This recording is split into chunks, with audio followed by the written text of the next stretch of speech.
B cruise Tamil நேர்கள் அனைவருக்கும் வணக்கம். மீண்டும் ஒரு நிகழ்ச்சியில் உங்களை சந்திப்பதில் மிக்க மகிழ்ச்சி. இன்னைக்கு பேசுறதுக்கு நிறைய டாபிக்ஸ் இருக்கு.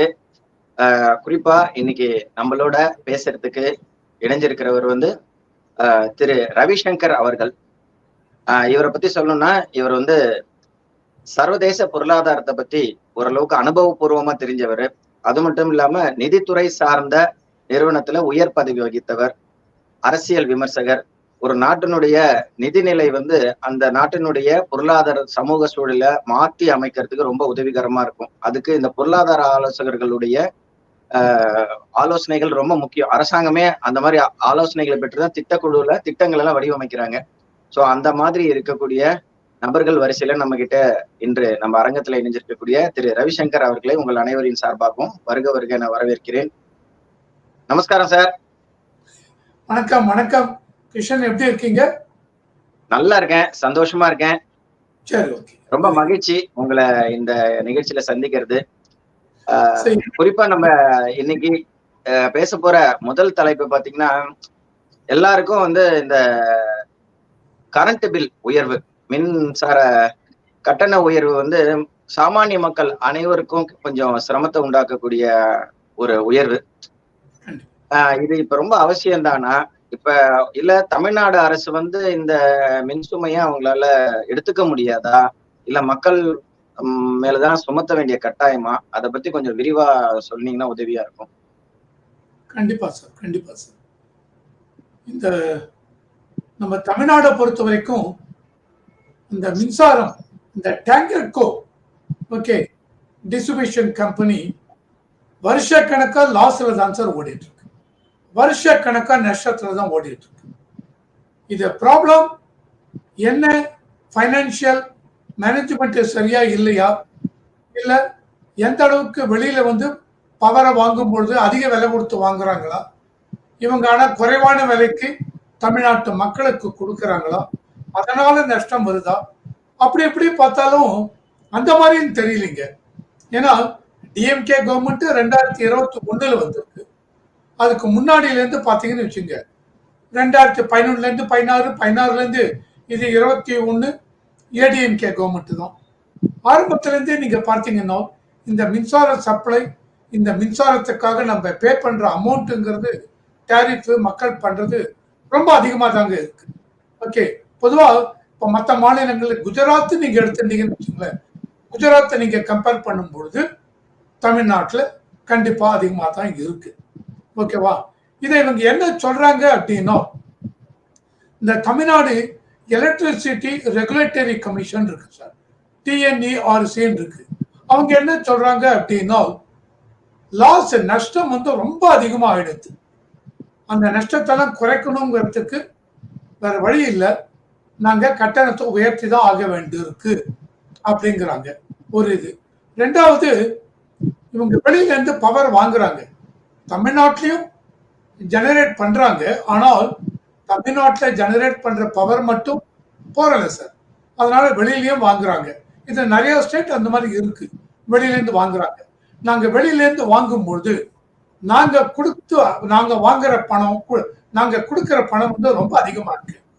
ஸோ அதை விட நாங்க குறைவான விலைக்கு மக்களுக்கு, குறைவான டாரிஃபுக்கு மக்களுக்கு மின்சாரத்தை எப்படி கொடுக்க முடியும், அதனால நாங்க உயர்த்த வேண்டியிருக்கு அப்படிங்கிறாங்க. மூணாவது, இவங்க என்ன சொல்றாங்க, சிபிஐன்னு கேள்விப்பட்டிருப்பீங்க, கன்சியூமர் பிரைஸ் இண்டெக்ஸ். அந்த கன்சியூமர் பிரைஸ் இண்டெக்ஸோட இந்த மின்சார அந்த வரி ரேட்டையும் அதை லிங்க் பண்ண போறோம். அந்த லிங்க் பண்ணா இயர்லி பேசிஸ்ல இந்த கன்சியூமர் பிரைஸ் இண்டெக்ஸ் எவ்வளவு ஏறி இருக்கு, அதுக்கேற்ற மாதிரி எவ்ரி இயர் நாங்க இன்க்ரீஸ் பண்ண வேண்டி இருக்கும் அப்படின்னு சொல்றாங்க. நாலாவது என்ன சொல்றாங்க, டேங்கர்கோ இந்த டிஸ்ட்ரிபியூஷன் கம்பெனி இருக்குல்ல, அது ரொம்ப ஃபைனான்சியல் ப்ராப்ளத்துல இருக்கு. அதை நாங்க ஈடு கட்டணும்னா நாங்க உயர்த்தி தான் ஆகணும் அப்படிங்கிறாங்க. இன்னொரு பெரிய குண்டு தூக்கி போட்டாங்க. அதுக்கு முன்னாடி நான் வரேன், இதை மக்கள்லாம் ஏத்துக்கலைங்க இந்த இதை. அந்த மாதிரி பிஜேபி அரசாங்கம், பிஜேபி அண்ணாமலை அவர்கள் இது ரொம்ப கடுமையா சாடி இருக்காரு. அதாவது ஏதாவது உங்க இஷ்டத்துக்கு நீங்க இந்த மாதிரி இதை ஏத்துறீங்க, மக்கள் மேல மேலும் மேலும் சுமையை இது பண்றீங்க, இந்த ரிஜிஸ்ட்ரேஷன் காஸ்ட் ஏத்துறீங்க, ப்ராப்பர்ட்டி டேக்ஸ் ஏத்தினீங்க, வாட்டர் இது ஏத்துறீங்க, அண்டு பாண்ட் இதெல்லாம் ஏத்துறீங்க, ஸ்டாம்ப் டியூட்டி இது. ஸோ மாற்றி மாற்றி ஏத்துறீங்க. மக்கள் என்ன பண்ணுவாங்க அப்படிங்கிறாங்க. எடப்பாடி பழனிசாமி அவர் இதை கண்டிச்சிருக்கார். இன்னொரு நம்ம பாட்டாளி மக்கள் கட்சி அவங்களும் கண்டிச்சிருக்காங்க. இவங்க எல்லாருமே இதை ஏத்துக்க முடியாது, குறைக்கணுங்கிறாங்க. இவங்களோட என்ன சொல்லிட்டாங்க, இந்த எலக்ட்ரிசிட்டி போர்டு டிஎம்கே அரசாங்கம் சொன்னாங்க, திமுக அரசாங்கம் இல்ல இது தமிழ்நாடு எலக்ட்ரிசிட்டி இந்த கமிஷன், ரெகுலேட்டரி கமிஷன் அவங்க கண்ட்ரோல் கீழே வருது அப்படின்னா அவங்களுக்கு சம்பந்தம் இல்லையா தெரியல. உடனே இவங்க என்ன சொல்றாங்க, உதய் ஸ்கீம் ஒண்ணு இருக்கு சார். இந்த உதய் ஸ்கீம் அப்படிங்கிறது இவங்க சென்ட்ரல் கவர்மெண்ட் கொண்டு வந்த ஸ்கீம் சார். இந்த உதய் சார் இப்ப விலை ஏத்தல திருத்தி இருக்குன்னு சொல்றாங்க சில பேர். ஏத்திருக்காங்க. அதாவது கன்சியூமர் இந்த மக்களுக்கு பாத்தீங்கன்னா இந்த கன்சியூமருக்கு 5 ரூபாயில இருந்து 40 ரூபாய் வரைக்கும் ஏற்றிருக்காங்க. வேற இந்த கமர்ஷியல் என்டர்பிரைசஸ்க்கு ஒரு யூனிட்டுக்கு 50 பைசா ஏற்றிருக்காங்க. மற்றபடி இண்டஸ்ட்ரீஸ்க்கு ஒரு யூனிட்டுக்கு 40 பைசா அந்த மாதிரி ஏற்றிருக்காங்க. கண்டிப்பா ஏற்றிருக்காங்க. நேற்று 1000 ரூபாய்க்கு 11 ரூபாய் 25 பைசானா இப்ப 1000 ரூபாய்க்கு 11 ரூபாய் 50 பைசாவை என்ன ஏற்றிருக்காங்க. ஓகேவா? ஸோ இதுதான் நிதர்சனமான உண்மை. ஏத்தலன்னு சொல்ல முடியாது. ரெண்டாவது இதுல என்ன பிரச்சனை வருது அப்படின்னா, நீங்க உங்க திமுக கழகம் டிஎம்கே பார்த்து அவங்க மேனிஃபெஸ்டோல எலெக்ஷன் மேனிஃபெஸ்டோல என்ன சொன்னாங்க, நாங்க எலெக்ஷன்ல ஜெயிச்சு வந்த உடனேயே என்ன பண்ண போறோம், 2 மாசத்துக்கு ஒரு தடவை இப்ப எடுக்கிற இத மாசத்துக்கு ஒரு தடவை எடுப்போம் அப்படின்னாங்க. ஆனால் அதை இம்ப்ளிமெண்ட் பண்ணாங்களா? பண்ணல. இப்ப என்ன ஆகுது அப்படின்னா, இப்போ சிலருக்கு ஃபார் எக்ஸாம்பிள் சிலருக்கு என்னுடைய நண்பர் ஒருத்தருக்கு மாசத்துக்கு 2 மாசத்துக்கு ஒரு தடவை 2800 யூனிட் ஆகுதுங்க. 2800 யூனிட் அவருக்கு மாசம் எடுத்திருந்தால் 1400 யூனிட் தான் ஒரு மாசத்துக்கு வரும். இப்ப 2 மாசத்துக்கு ஒரு தடவை எடுக்கிறதுனால 2800 யூனிட் 1000 யூனிட் வரைக்கும் 100ல இருந்து 400 கொண்டு 400 to 600 600 to 800 அப்படி வச்சிருக்காங்க. 1000 வரைக்கும் 5 ரூபாய் 4 ரூபாய் 5 ரூபாய் 6 ரூபாய் அப்படி இருக்கு. 1000க்கு மேல வரத்துக்கு 11 ரூபாய் 25 பைசா இப்போ எக்ஸிஸ்டிங் பிஃபோர் ஜூலை 1st. ஜூலை 1ஸ்ட்ல இருந்து 11 ரூபாய் 50 பைசாவும் 55 பைசாவும் அப்படி பார்த்தா 2 மாசத்துக்கு ஒரு தடவை எடுக்கிறது. என் ஃப்ரெண்டுக்கு 2800 யூனிட். அதுல 1000க்கு மேல எவ்வளவு யூனிட்? 1800 யூனிட். 1800 யூனிட் இன்டு 11 ரூபாய் 45 பைசா போடுங்க. 11 ரூபான்னு வச்சாலே 80 ரூபாய் 19 20,000 வந்துடும். 11 40 22,000 ரூபாய் அந்த 1800 யூனிட்டுக்கு நீங்க 2 மாசத்துக்கு ஒரு தடவை எடுக்கிறதுனால. பட் இதே நீங்க மாசம் எடுத்திருந்தா 1400 1400 1000க்கு மேல எவ்வளவு? 400 ரூபாய். அப்போ மக்களை நீங்க ரொம்ப இந்த இது பாதிக்கிறது. ஏன் நீங்க உங்க மேனிஃபெஸ்டோல சொன்னதை மாசம் எடுக்கிறேன்னு சொன்னதை ஏன் நீங்க செய்யல? இத மக்கள் கேட்கிறாங்க இல்லையா? இது ரொம்ப இம்பார்ட்டன்ட். இல்ல உண்மைதான், நீங்க சொல்றது 100% உண்மைதான். இது இந்த கருத்திலே நான் ஒன்னு சொல்லிடுறேன். இப்ப பி குரூஸை பொறுத்த வரைக்கும் எங்களை போன்ற செய்தியாளர்களுடைய நோக்கம் மக்களுக்கு உண்மைகளை கொண்டு போய் சேர்க்கறது மட்டுமே தவிர ஒரு சார்பு நிலையில இருக்கிறது இல்ல. எது உண்மையோ அது மக்கள்கிட்ட போய் சேர்க்கணுன்றது. இப்ப நீங்க குஜராத் பத்தி இடையில ஒரு வார்த்தை சொன்னதுனால சொல்றேன். குஜராத்தை பொறுத்த வரைக்கும் பாத்தீங்கன்னா மோடி அவர்கள் முதலமைச்சரா இருக்கிறச்சு அந்த மாநிலத்தினுடைய இந்த மின்சாரத்துறையினுடைய சீஃப் செக்ரட்டரி திரு பாண்டியன் ஒருத்தர் IAS ஆஃபீஸர் இருந்தார். அவரை நேரடியா போய் நான் சந்திச்சேன், இன்டர்வியூ எடுத்தேன். அங்க எப்படின்னா உயர் அழுத்த மின்சக்திய கிராமப்புறங்கள்ல கொண்டு போகணும் அப்படின்றதுக்காக ஜோதி கிராம் யோஜனா அப்படின்ற ஒரு திட்டத்தை கொண்டு வந்தாங்க. அந்த திட்டத்தின் மூலமாக கிராமப்புறத்துல இருக்கக்கூடிய இந்த பம்பு செட் எல்லாம் போடுறாங்க இல்லையா, அதுக்கு அதிக பிரஷர் உள்ள மின்சாரம் வேணும், அதுக்குண்டான விஷயங்களையும் அதுல கொண்டு வந்தாங்க. சாதாரண மக்களுக்கு தனியா கொடுத்தாங்க. இப்ப EB அங்க கொஞ்சம் இருக்கக்கூடிய அங்க மட்டும் ஏத்தலையானவங்க அங்க ஏத்துனா இவ்வளோ அளவுக்கு அங்க இன்ஃப்ராஸ்ட்ரக்சர் டெவலப் பண்ணிருக்காங்க. 5 லட்சத்துக்கும் மேல கம்பங்கள் நட்டு இருக்கிறாங்க. ஏகப்பட்ட டிரான்ஸ்ஃபார்மேஷன் நிறைய பண்ணிருக்காங்க. அது எல்லாத்தையும் விட முக்கியமானது மின்சார திருட்ட தடுக்கிறதுக்காக retired police officers, army people இவங்களெல்லாம் வச்சு போலீஸ் ஸ்டேஷனை உலக அளவுல முதல் முறையை ஓபன் பண்ணது குஜராத் கவர்மெண்ட். ஸோ அவங்க பல ஸ்டெப்ஸ் எடுத்திருக்கிறாங்க. ஸோ அதனால நம்ம அவங்களை எங்கேயுமே குறையே சொல்ல முடியாது. அது மட்டும் இல்லாம சோலார் சிஸ்டத்துல இந்தியாலேயே நம்பர் 1 அப்ப நான் சொல்றது 2014-15 காலகட்டத்திலேயே அவங்க 900 மெகாவாட் கிட்ட போயிட்டாங்க. இப்ப 14 ஸ்டேட்டுக்கு அப்பயே ஏற்றுமதி பண்ணிட்டு இருந்தாங்க. இப்ப இன்னும் அதுல டெவலப் ஆயிருக்கு அவங்க. ஸோ இங்க இருக்கக்கூடிய ஊடக நண்பர்கள் பெரும்பாலும் இந்த விஷயங்களை சொல்ல மாட்டேங்கிறாங்க. இதை நான் தெரியப்படுத்தணுன்றதுக்கு இடையில ஒரு வார்த்தை, சாரி உங்களுடைய குறுக்கீட்டுக்கு. மக்களுக்கு இன்னைக்கு உண்மை தெரியலையே, அதனால சொல்றேன், வேற ஒண்ணும் இல்ல. இதை எல்லாமே செஞ்சவர் தமிழ்நாட்டை சார்ந்தவர் ஒருத்தர். அதுதான் நம்ம குறிப்பா கவனிக்கணும். தமிழக ஊடகங்கள் இதை வெளியே கொண்டு வரதில்லை. வெளி மாநிலங்கள்ல தமிழகத்தை சார்ந்த ஏகப்பட்ட IAS ஆபீசர்கள் நிறைய நல்ல விஷயங்கள் செய்யறாங்க. எங்க பிஜேபி கவர்மெண்ட் கிரெடிட் போயிடுமோ அப்படின்ற இதனால அதை சொல்லாம இருக்கிறாங்க. அதே போல முக்கியமா பார்க்க வேண்டியது என்ன அப்படின்னா, ரொம்ப இப்போ இவங்க என்ன பண்றாங்க, இப்போ அரசாங்கமே தமிழ்நாடு கவர்மெண்ட் என்ன சொல்றாங்க, தமிழ்நாடு கவர்மெண்டா இல்ல தமிழ்நாடு எலக்ட்ரிசிட்டி ரெகுலேட்டரி கமிஷனும் மேபி அவங்க என்ன சொல்றாங்க, நாங்க இந்த இபி ரேட் ஏற்றினதுக்கு காரணம் சென்ட்ரல் கவர்மெண்ட் அவங்க உதய் ஸ்கீம் இருக்கு, அதாவது உஜ்வால் டிஸ்காம் அஷூரன்ஸ் யோஜனா அப்படின்னு ஒரு ஸ்கீம். அந்த ஸ்கீம் உடைய பர்பஸே கவர்மெண்ட் சென்ட்ரல் கவர்மெண்ட் இனிஷியேட்டிவ் எடுத்து இந்த பவர் டிஸ்ட்ரிபியூஷன் கம்பெனியுடைய ஃபைனான்சியல் பொசிஷன் நல்லபடியா கொண்டு வரணுங்கிறதுக்காக இந்த ஸ்கீம் ஆரம்பிச்சாங்க. ஆனால் இந்த ஸ்கீம்ல என்ன சொல்றாங்க, எந்த ஒரு ஸ்டேட் கவர்மெண்ட்டையும் இவங்க இன்சைஸ் பண்ணல. It is not obligatory on the part of the state government. நீங்க கண்டிப்பா டாரிஃப் ஏற்றி ஆகணும் சொல்லவில்லை. என்ன சொல்றாங்க, இவங்க இந்த ஸ்கீமுக்கு நீங்க வரணும் அப்படின்னா ஒரு 4 கண்டிஷன் சொல்றாங்க. அதாவது என்ன சொல்றாங்க, aggregate technical and commercial losses இருக்கு சார், அந்த லாசஸ் நீங்க குறைக்கணுங்கிறாங்க. ரெண்டாவது quality power and reliability on power supply, அதாவது எந்த நேரத்திலையும் பவர் இருக்கணும், ஆனால் பவரும் நல்ல வாலட்டிலிட்டி அது இது இல்லாம குவாலிட்டியா இருக்கணும், அந்த பவர் சப்ளை இன்க்ரீஸ் பண்ணணும் அப்படிங்கிறாங்க. மூணாவது மீட்டர், நல்ல எஃபிஷியன்ட் மீட்டர் இருக்கணும். அதனுடைய பில்லிங் நிறைய இதுல பார்த்தீங்கன்னு வச்சு உங்களுக்கு கேள்விப்பட்டிருப்பீங்க. இப்ப இல்ல, முந்தியெல்லாம் 50,000 பில்லு வந்தது, 5 லட்சம் பில்லு வந்ததுமா. என்ன ப்ராப்ளம் பார்த்தால் பில்லிங்ல ப்ராப்பரா எடுக்கல. So metering and billing efficiency கரெக்டா இருக்கணுங்கிறோம். அந்த இந்த டிஸ்ட்ரிபியூஷன் கம்பெனியுடைய நஷ்டத்தை குறைக்கணும் அப்படிங்கிறோம். இந்த 4 இதை என்ன ஸ்டேட் கவர்மெண்ட்ஸும் இந்த ஸ்கீமுக்கு வரவங்க எல்லாம் நீங்க பாத்துங்க, நீங்க பொதுவாக இந்த ரேட் இன்க்ரீஸ் பண்ணா இதெல்லாம் கண்ட்ரோல் கொண்டு வரலாம், நல்லபடியா பண்ணலாம். இல்ல எங்களுக்கு வேற சோர்ஸ் இருக்கு அப்படின்னா பண்ணுங்க. ஆனால் எந்த ஒரு காரணத்தை கொண்டும் சென்ட்ரல் கவர்மெண்ட் இந்த உதய் ஸ்கீமுக்கு மெம்பரா இருக்க ஸ்டேட்ஸை கண்டிப்பாக நீங்க இபி ரேட்டை மாத்தி ஆகணும் சொல்லல. இதுதான் உண்மை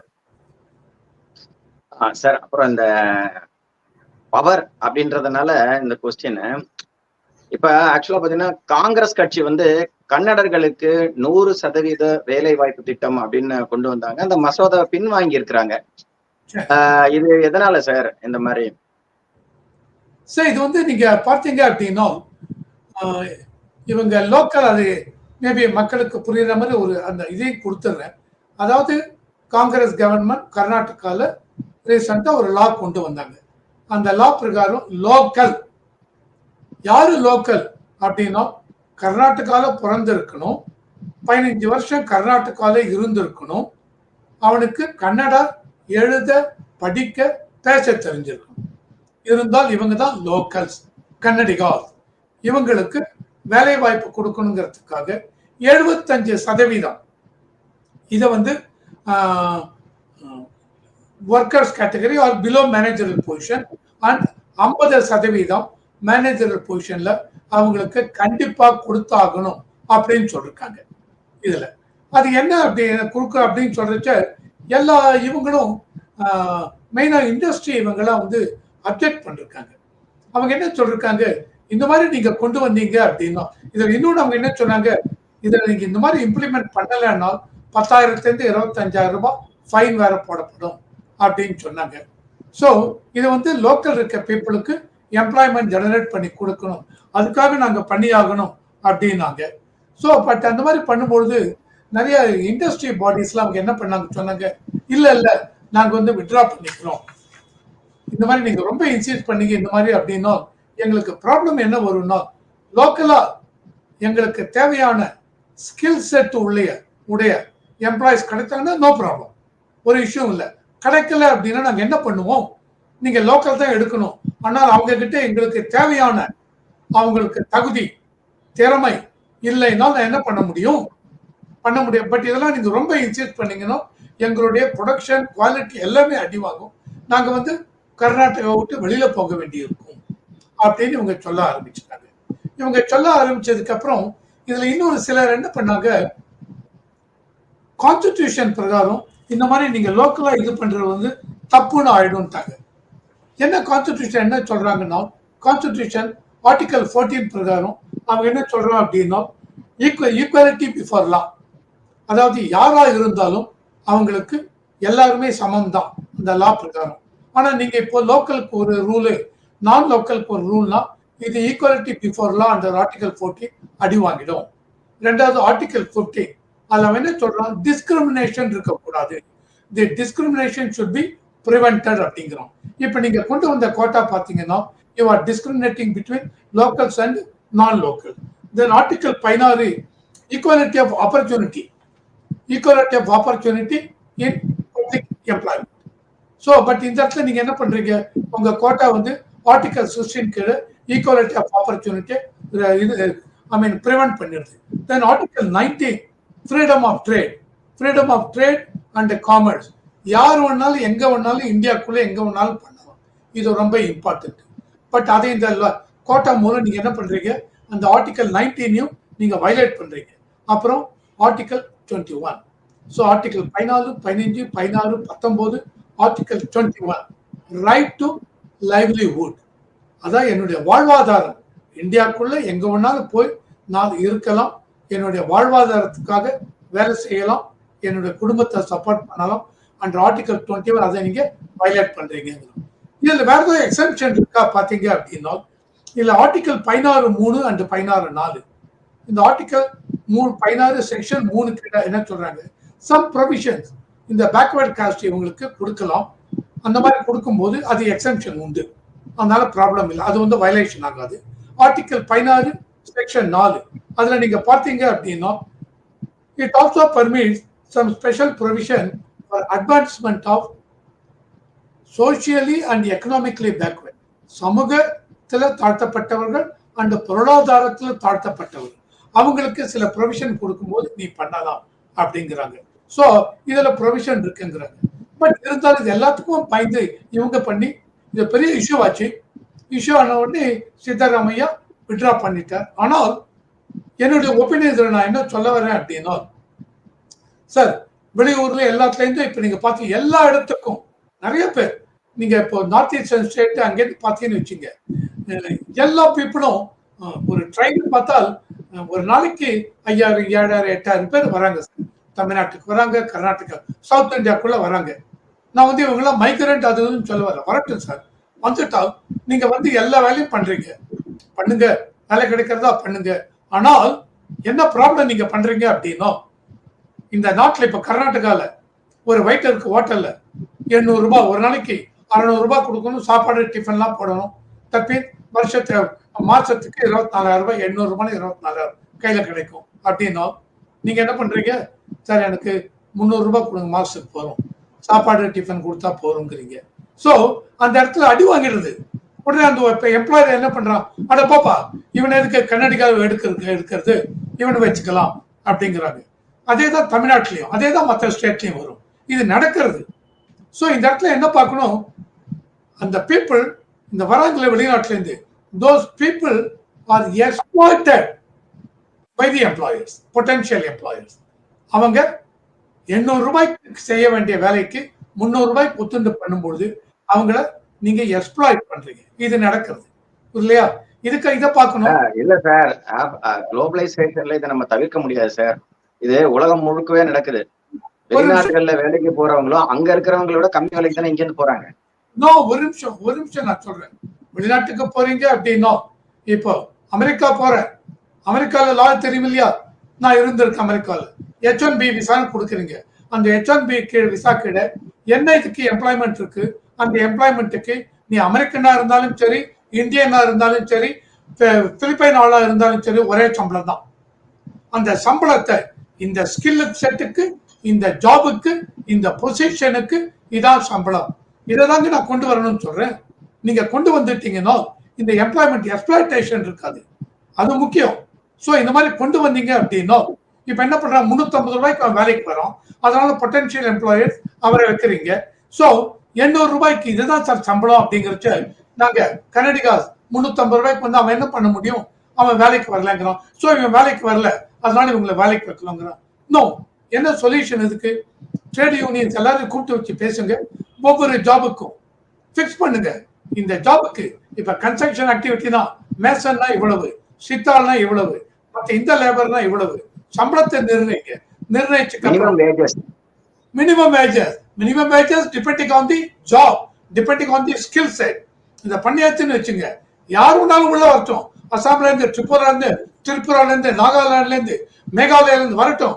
no issue at all. But அவனுக்கு இந்த சம்பளம் தான் கொடுக்கணும். அந்த மாதிரி இருந்தால் அப்ப நேச்சுரல் எம்ப்ளாயிஸ் என்ன பண்ணுவீங்க? அப்பா இவனுக்கு கன்னடாலாம் தெரியும்பா, அவனை வச்சுக்கலாம்.